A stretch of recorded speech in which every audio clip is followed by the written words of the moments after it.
Farah. Mark. Yo tengo dos nombres. Silvia. Mohammad Said. Soy una chica tímida.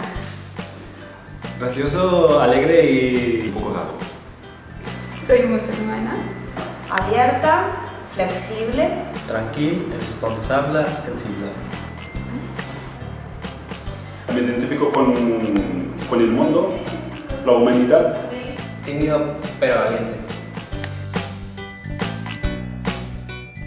Barcelona es interculturalidad. Grandeza. Mucha gente diferente.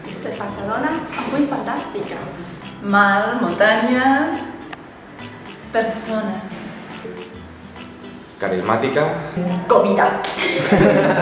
Diversidad. Prejuicios. Creatividad. Mezcla. Es fiesta.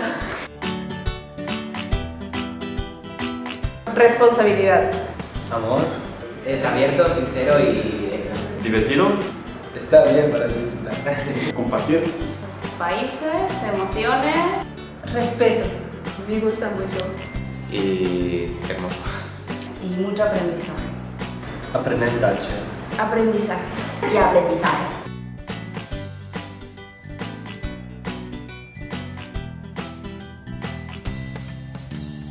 Muchas gracias por los profesores. Gracias.